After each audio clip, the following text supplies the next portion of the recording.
பெண்களுக்கு எக்ஸ்க்ளூசிவா சொல்றேன், ரொம்ப எக்ஸ்க்ளூசிவா சொல்றேன். ஏ பெண், சரி வேற யார் வேணாலும் வச்சுக்கோங்க. ஏ பின்னு ஒருத்தன் இருக்கிறான், இல்ல ஒருத்தி இருக்கிறா. ஏவை ஏமாத்துறாங்க, நல்லா ஏமாத்துறாங்க, அன்பு வச்சு ஏமாத்துறாங்க. அவங்க எப்படிலாம் ஏமாறுவாங்களோ அப்படிலாம் ஏமாத்துறாங்க. இந்த ஏலியும் பிலியும் யார் வெட்கப்பட வேண்டியவர்கள்? யாரு? பி தானே, ஏன்னா பி தான் ஏமாத்துறான். சரி, இது ஏக்கு தெரிஞ்சு போச்சு. ஏ தன்னுடைய வேலையை பார்க்க ஆரம்பிச்சுட்டாங்க. கொஞ்சம் காலம் போகுது, இந்த பி என்ன பண்ணுது, மறுபடியும் ஏ கிட்ட வருது. ஏ கிட்ட வந்து அதே வேலையை ஆரம்பிக்குது. இந்த ஏ பழசெல்லாம் மறந்துட்டு பியோட மறுபடியும் பழகி ஆரம்பிச்சு மறுபடியும் ஏமாறுதுன்னு வச்சுக்கோங்க. இப்ப வெக்கப்பட வேண்டியது யாரு? இதுக்கு தான் ஊவரிங்னு பேரு. ஒரு புத்தகத்தை வாசிக்கின்ற பொழுது ஒரு சொல்லை நான் கண்டுபிடிக்கிறேன். ஒரு சொல்லை கண்டுபிடித்து அதனோடு பயணம் செய்கின்ற பொழுது வாழ்க்கையில் தடம் மாறுகின்ற பல விஷயங்களுக்கான விளக்கம் எனக்கு கிடைத்து போகிறது. புத்தகம் இதைத்தான் செய்யும். புத்தகம் என்பது என்ன தெரியுமா? அது ஸ்டக் ஆகி இருக்கக்கூடிய ஒரு மோட்டார் பம்பை ஆன் பண்ற மாதிரி. ஆன் பண்ணணும்னா முதல்ல ஒரு சொம்புல இருக்கிற தண்ணியை போடுவாங்க நம்ம அண்ணன்மார்கள்லாம். போட்டு மூடி ஆன் பண்ணீங்கன்னா குபு குபுன்னு தண்ணி வெளியில வரும். முதல்ல எந்த தண்ணி வரும்? போட்ட சொம்பு தண்ணி வரும். அப்புறமா எந்த தண்ணி வரும்? உள்ளிருந்து ஊத்து வரும். புத்தகம் போடப்படுகின்ற சொம்பு தண்ணீர் போன்றது. ஸ்டக்காகி இருக்கக்கூடிய நம்முடைய மனநிலையை அழுத்தி அகற்றி உள்ளே இருக்கின்ற நம்முடைய ஆழமான அறிவை நமக்கு வெளிப்படுத்துகின்ற பேராற்றல் புத்தகங்களுக்கு மட்டுமே உண்டு. பல நேரங்களில் நான் பார்த்திருக்கிறேன். நான் தோற்ற இடங்கள் எல்லாம் நான் தோற்கக்கூடாத இடங்கள் தான். நான் ஒரு விஷயத்தை சொல்லித்தரேன் உங்களுக்கு. இங்க அந்த புக் இருக்கான்னு தெரியல, கெவின் ஒருத்தர் எழுதின புக்கு, பிளைண்ட் ஸ்பாட் அப்படின்னு புக்கு. முடிஞ்சா தேடி எடுத்துக்கோங்க இருந்தா. வாழ்க்கையில் ஒரு தவறு செய்துவிட்டு 33 மாதங்கள் சிறையில் இருந்த ஒருவன் எழுதிய புத்தகம் பிளைண்ட் ஸ்பாட். அவன் எழுதுறான், இந்த தவறை நான் செய்யாமல் இருந்திருக்கலாம், ஆனால் நான் செய்யாமல் இருந்திருக்கக்கூடிய சூழலை என் மனம் ஏற்றுக்கொள்ளவில்லை, நான் அந்த தவறை செய்து விட்டேன் அப்படின்னு சொல்லிட்டு பிளைண்ட் ஸ்பாட் அப்படின்னு ஒரு விஷயத்தை அவன் பட்டியலிடுறான். 18 பட்டியல் போடுறான். அந்த பிளைண்ட் ஸ்பாட்ல நீங்க பார்த்தீங்கன்னா கரும் புள்ளி, குருட்டு புள்ளி, கண்ணுக்கு தெரியாது. நீங்க காலையில ஏதாவது தேடுவீங்க, கிடைக்காது. உங்க வீட்டுல கேட்பீங்க எங்கம்மா வச்ச, அங்கதான் இருக்கும் தேடுங்க. இப்ப அங்கதான்றது எங்கன்னு நமக்கு தெரியாது, தேடிக்கிட்டே இருப்போம். பிளைண்ட் ஸ்பாட் இங்க தானே இருக்கு, ஐயோ இங்கதான் இருக்கா, எனக்கு தெரியவே இல்லை. Blind spot. அந்த பிளைண்ட் ஸ்பாட் எந்தெந்த வகையில் வருகிறது என்று பட்டியல் போடுகிறான். செலிபிரிட்டி பிளைண்ட் ஸ்பாட்னு ஒன்னு இருக்குங்க. ஒருத்தவங்க வந்து சொல்றாங்க, நான் சொல்கிறேன் உங்கள் நகைகளை இங்கே அடகு வையுங்க. சொல்றவர் பெரிய நடிகர், செலிபிரிட்டி. வெள்ளையா இருக்கிறவன் போய் சொல்ல மாட்டான், இங்கிலீஷ்ல பேசுறவன் புத்திசாலி. இதெல்லாம் நமக்கு ஃபீட் பண்ணியிருக்கு. செலிபிரிட்டி ஏதாவது சொல்லிட்டாங்கன்னா உடனே அதை கேட்டுக்கலாம். அடிப்படையில் செலிபிரிட்டி பிளைண்ட் ஸ்பாட்னு ஒன்று இருக்கு, ஜெனராசிட்டி பிளைண்ட் ஸ்பாட்னு ஒன்று இருக்கு. ஜெனராசிட்டி பிளைண்ட் ஸ்பாட் என்ன தெரியுமா? கெவின் சொல்கிறான், ஒரு பாவம் செய்து விட்டு கோயில்ல போய் ஒரு 10 ரூபாவை போட்டுறது, ஒரு நன்மையை செய்ய, ஒருத்தனுக்கு சாப்பாடு வாங்கி கொடுத்துறது. நான் எவ்வளவு நன்மையை செஞ்சிட்டேன், அதனால் நான் செய்த பாவம் எல்லாம் போகுமா போவாது, அது blind spot. Biased blind spot. பொம்பளை பிள்ளை, அது பாவம், அவன் கிராமத்துல இருந்து வந்தான், அவன் தப்பு செய்ய மாட்டான். இவன் நகரத்துல இருந்து வந்தான், பாவம், இப்போதான் இவனுக்கு. இந்த பயாஸ்ட் ஜெண்டர் பிளைண்ட் ஸ்பாட். அவன் பட்டியல் போடுகிறான். நீங்கள் போட்டு பார்க்கின்ற பொழுது ஒரு நிர்வாக அதிகாரியாக இருக்கக்கூடியவர்கள், அது எந்த ஒரு குடும்பத்துக்கே நிர்வாக அதிகாரிகளாக இருந்து கொள்ளுங்கள், அல்லது ஒரு சாதாரண ஒரு கம்பெனிக்கு இருந்துக்கோங்க, அல்லது நீங்க மாவட்டத்துக்கு இருந்துக்கோங்க, யாருக்கு வேணாலும் இருந்துக்கோங்க, உங்களில் நீங்கள் தெளிய வேண்டிய விஷயங்களை புத்தகங்கள் உங்களுக்கு சொல்லித் தருகின்றன. மனிதர்களிடத்தில் இன்றைக்கு சொல்லித் தருவதற்கு பல விஷயங்கள் இல்லை, புத்தகங்கள் வெளிப்படையாக நமக்கு சொல்லித் தருகின்றன. அதனால் தான் சொல்லுகிறேன், ஒரு புத்தகம். ஜெயகாந்தன் சொல்கிறார், நான் இப்படி சொல்றேன், எத்தனை பேர் அதை மனம் உருகுகிறீர்கள் எனக்கு தெரியாது. இப்ப நான் இதை சொன்னா சில பேருக்கு ராத்திரியில் தூக்கம் வராது. ஜெயகாந்தன் சொல்கிறார், குழந்தை இறப்பு என்பது ஒரு மனிதன் வாழ்க்கையில் பார்க்கக்கூடாத ஒன்று, ஆனால் அது கூடுதலான வலியை எப்பொழுது தருகிறது என்றால் கதைகளில் குழந்தைகள் இறக்கின்ற பொழுது என்று எழுதுகிறார். கதைகளில் குழந்தை இறக்கிறது தாங்கவே முடியாதுங்க, படிக்கவே முடியாது நம்மளால. அப்போனா என்ன? காட்சியை விட புத்தகங்கள் நமக்குள் மிகப்பெரிய பாதிப்பை ஏற்படுத்துகின்றன. வாசிப்பு மிகப்பெரிய விஷயத்தை ஏற்படுத்துது. நான் ஏதோ ஒரு விஷயத்தை படிக்கிறேன், நான் கண் கலங்குகிறேன், படித்துக்கொண்டே கண் கலங்குகிறேன், என் புத்தகத்தினுடைய வாசிப்பு மறைகிறது. அது ஒரு கவிதை தாங்க, ஒரு சின்ன கவிதை படிக்கிறேன், எனக்கு முடியவே இல்லை. நான் நேரா வண்டி எடுத்துட்டு ஒரு கடைக்கு போறேன், 2 கப்பு வாங்குறேன், 2 கப்பு வாங்குறேன், 2ல தேநீர் வைக்கிறேன், 2ல தேநீர் வச்சுட்டு முன்னால ஒரு கப்பை வச்சுட்டு இந்த பக்கம் உட்காந்துட்டு குடிக்கிறேன். இன்றிலிருந்து ஒரு 18 வருஷத்துக்கு முன்னால சூழல் அப்படி இருந்தது. என்ன கவிதை அது? உலகத்திலேயே மிகவும் கொடுமையானது நமக்கு நாமே தயாரித்துக் கொள்ளும் ஒரு கோப்பை தேநீர். மனசு என்னமோ பண்ணிருச்சு. அப்பொழுது உட்கார்ந்து எழுதுகிறேன். நீங்கள் எதுவாக இருந்தாலும், இன்னைக்கு நான் தான் சொல்றேன், 1000 பாராளுமன்ற உறுப்பினர்கள் வரலாம் போலாங்க, 1000 அரசியல் தலைவர்கள் வரலாம் போலாம். எழுத்தாளர்களாக அவங்க இருக்கிறாங்கன்னு வச்சுக்கோங்களேன், கூடுதலான ஒரு அந்தஸ்து அவர்களுக்கு சமூகம் தந்து விடுகிறது. கூடுதலான அந்தஸ்து தான் அது. உட்காந்து எழுதலாம் முடியாது, படிக்கவே முடியல, உட்காந்து படிக்க முடியல, எங்க இருந்து எழுதுறது? உட்கார்ந்து எழுதக்கூடியவர்கள் பிசாசு மாதிரி எழுதுறாங்க. காவல் கோட்டம் இவ்வளவு பெருசு, எப்படி எழுதினாரு? வேள்பாரி எப்படி எழுதியிருப்பாரு? தகவல்களுக்காக எங்கெல்லாம் அலைந்திருப்பார்? ஒரு மனிதர் பைத்தியக்காரனாக சித்தனாக இல்லாமல் முடியாது. நான் யோசித்து பார்க்கிறேன். அப்படித்தான் எல்லா புத்தகங்களும் வெளிவருகின்றன. அந்த புத்தகங்களை எடுத்து கையில ஈஸியா கிடைச்சிருது. நான் ஒரு புத்தகத்தை உங்களுக்கு அறிமுகப்படுத்தி, மெடிடேஷன் ஒரு புக்கு, 7ஆம் நூற்றாண்டில் வாழ்ந்த பார்வோன் மன்னன் எழுதிய ஒரு தொகுப்பு இருக்கும் இங்க. நான் நினைக்கிறேன் பென் குயின் போட்டுச்சு அது. Meditation book. அந்த பார்வோன் மன்னன் தான் வாழ்ந்த 7ஆம் நூற்றாண்டில் சேர்த்த அத்தனை தகவல்களையும் சேர்த்து வச்சு கொடுக்கிறான். அவன் வெளியூர்ல போய் எங்கெல்லாம் ஆட்சி செய்தானோ அங்கெல்லாம் தகவல்களை தேர்ந்தெடுத்து அதை எழுதி தன்னுடைய வீட்டிலே, தன் அரண்மனையிலே ஒரு அறையிலே அடுக்கி வைத்தான். அந்த அறைக்கு அவன் வைத்த பெயர் என்ன தெரியுமா? மன மருத்துவ நிலையம். லிங்குசாமி அப்படின்ற ஒருத்தர் தெரியும் நினைக்கிறேன் உங்களுக்கு, ஒரு திரைப்பட இயக்குனர். அந்த திரைப்பட இயக்குனர் தன்னுடைய கவிதை தேடலுக்காக உலகளாவிய நிலையில ஒரு அறிவிப்பு கொடுக்கிறார். யார் வேண்டுமானாலும் கவிதைகளை எழுதி அனுப்பலாம், முதல் பரிசு அப்படின்னு சொல்லி 1 லட்சம் ரூபாய் கொடுக்கிறார். ஹைக்கூ கவிதை கொடுக்கிறார். போன வாட்டி 8000 கவிதை வந்துச்சுங்க உலகளாவிய நிலையிலிருந்து. 8000 கவிதையில உட்கார்ந்து அறிவுமதி, ஜெயபாஸ்கரன், விவேகா, நெல்லை ஜெயந்தா இவங்க எல்லாம் உட்கார்ந்து 350 தேர்ந்தெடுத்திருக்காங்க. 350ல இருந்து 50 எடுத்திருக்காங்க. 50 புக்கா போட்டாங்க. 8000 கவிதைகள்ல இருந்து 50, அதுல முதல் பரிசு வாங்கின 1 லட்சம் ரூபாய் கவிதையும் இருக்கு. வாடியது கொக்கு, ஓடியதெல்லாம் ஜோடி மீன்கள். தனித்தனியா போயிருந்தா கொத்தி சாப்பிட்டுருக்கோம், ஜோடி ஜோடியா போதே எப்படி கொத்து? இது ஃபர்ஸ்ட் பிரைஸா? செகண்ட் பிரைஸ் தான் சூப்பர். தூண்டில் மீன், அதன் கண்களில் விடை பெற்றுக் கொண்டது நதி. மீன் சாப்பிட்டுருக்கீங்களா? இன்னைக்கு கூட சாப்பிட்டுருப்பீங்க. பிடிச்சிட்டாங்க, இனிமேல் அது சட்டிக்கு தான் வரும், நதிக்குள்ள போவாது, கடலுக்குள்ள போவாது. கடல் டாட்டா சொல்லுதான், போயிட்டு வாமா அவ்வளவுதான் அப்படின்னு. மனசு கலங்கி போச்சுங்க எனக்கு இது படிச்சு. 3வது கவிதை பாருங்க, அது இன்னும் சூப்பர். சுள்ளி பொறுக்கிய சிறுமிக்கு தன் இறகை உதிர்த்து விட்டு போனது மயில். மனசு வருமா? இனிப்பாயிடுதல்ல? என்னை போலவே நடித்து காட்டுகிறது என் நிழல்.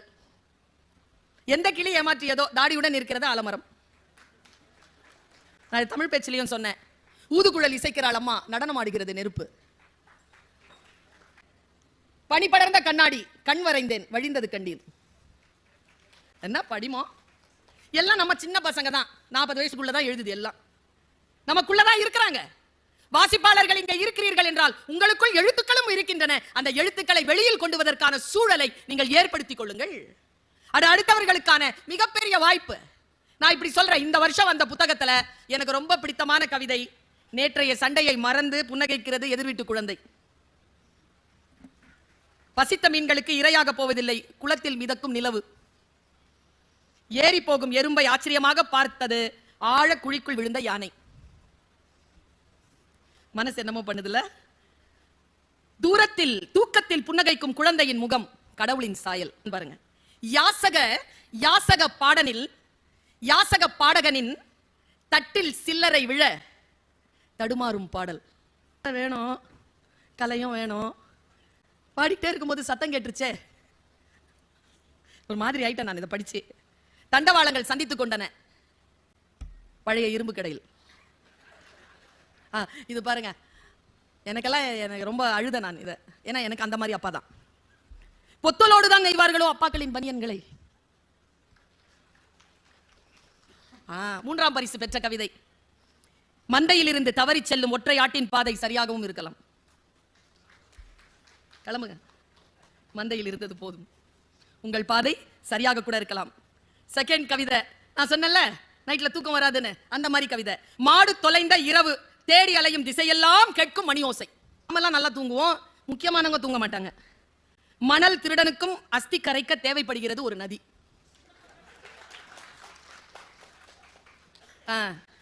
கடைசி மூச்சில் என்னையே பார்த்த ஆடு என்ன கேட்டு இருக்கும்? நான் பக்ரீத்தை கொண்டாடக்கூடாதுன்னு முடிவு பண்ணிட்டேன். இது பாருங்களேன், எத்தனை பேர் இங்க ரசிகர்கள் எனக்கு தெரியல. நான் ஒன்று சொல்றேங்க, கவிஞர்களா எழுத்தாளர்களா இவங்க இருந்துட்டு போதும், நிறைய பேருக்கு வரலன்னா விட்டுடுங்க. ரசிகையா இருங்க, ரசிகனா இருங்க, அது பெரிய விஷயங்க. அது எழுதுறதெல்லாம் சிரமம், வாசிக்கிறது சுகம். அந்த சுகத்தை நாம் அனைவரும் என்ன தெரியுமா, ஒரு நன்றி சொல்லுங்க. படிக்க வருது, படிச்சா புரியுது, ஏன் விட்டு கொடுக்கணும்? படிச்சு முடிப்போம். இங்க பாருங்க, இந்த கவிதை சொல்றேன். மழைக்கு பின் கம்பியில் சிறிது ஓடி ஒத்திகை பார்க்கிறது துளி நதி. அது அப்படி ஓடுது, பார்த்துருப்பீங்கல்ல. நிறைய பேர் கம்பிகளை உள்ள பார்த்துருப்பாங்க, வெளியில மழையில நாம தான் பார்ப்போம். சுதந்திரமா இருக்கிறவங்க தான் அதை பார்க்க முடியும். மழை பெய்த கம்பிகள், நூலருந்த பட்டம், பதற்றத்துடன் கை நீட்டுகிறது மரம். என்னைக்கா யோசிச்சு பார்த்திருக்கீங்களா? கனிமொழி அக்கா வந்திருந்தாங்க அந்த ஃபர்ஸ்ட் ப்ரோக்ராம்க்கு. நான் ஆடியன்ஸா உட்கார்ந்துருக்கேன். அவங்க சொன்ன ஒரு கவிதை சொல்லிட்டே இருக்கும்போது அவங்க அழுதுட்டாங்க. அவங்க கண்கள்ல கண்ணீர் வந்துருச்சு.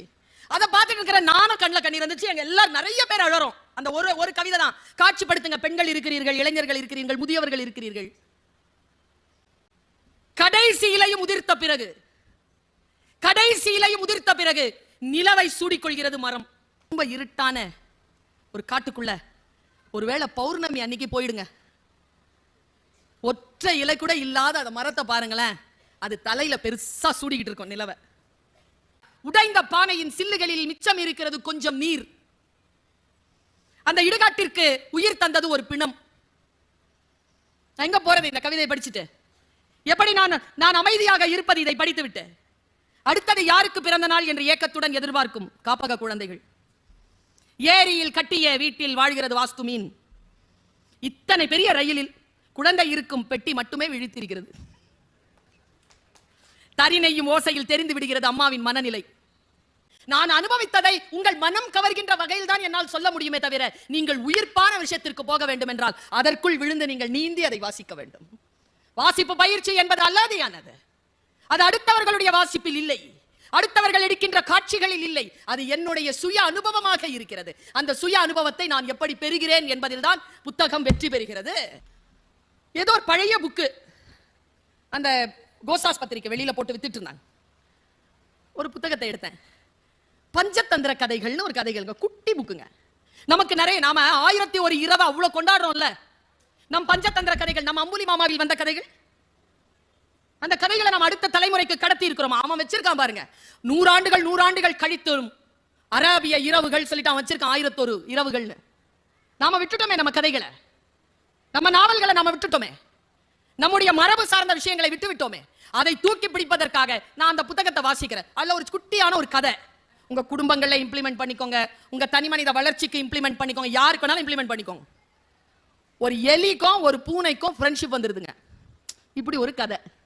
எலிக்கும் பூனைக்கும் ஃப்ரெண்ட்ஷிப் வருமா? கதைகளில் வரும், கதைகளில் வரும்.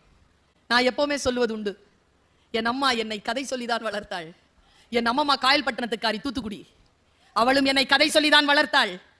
என் அம்மா என்னை கிழிந்த பாயில் போட்டுக்கொண்டு கதை சொன்னாலும் அவள் பறக்கும் கம்பளங்களை பற்றித்தான் கதை சொல்லுவாள். அம்மாவின் கதைகளில் கிழிந்த பாய்கள் வந்தது கிடையாது. அதுதான் கதை சொல்லுதலுக்கான மேன்மை. அதனால் தான் நான் இப்பொழுது பறக்கும் கம்பளங்களில் இருக்கிறேன். வாழ்க்கையில் பறக்கும் கம்பளங்களில் நாம் இருக்க வேண்டும் என்றால் நம்முடைய மரபு சார்ந்த விஷயத்தை கடத்துங்கள். தப்பான விஷயம் இருந்தால் என்ன கேள்வி கேளுங்க. சரியான விஷயம் இருந்தால் டார்ச் லைட் மாதிரி, டார்ச் பேரர் மாதிரி அடுத்த கட்டத்திற்கு எடுத்துட்டு போகணும். பாருங்க, ஒரு பூனைக்கும் எலிக்கும் ஃப்ரெண்ட்ஷிப் இல்ல, அக்ரிமெண்ட். டெய்லி ஒரு நாள் 2 பேரும் சந்திச்சுக்கணும், நல்லபடியா உட்காந்து டைம் ஸ்பெண்ட் பண்ணலாம். ஒருத்தர் இன்னொருத்தர் மேல எந்த தாக்குதலும் இல்லை, சாப்பாடு ஏதாவது கிடைச்சா பகிர்ந்துக்கலாம். இப்படி போயிட்டு இருக்கும்போது ஒரு நாள் பூனையை காணோம். எலி தேடி தேடி பார்த்தது, பூனையை காணோம். காலையில இருந்து மத்தியானம் வரைக்கும் தேடிச்சு, காணோம். மத்தியானத்துக்கு வீட்டுக்கு சாப்பிட வந்துச்சு.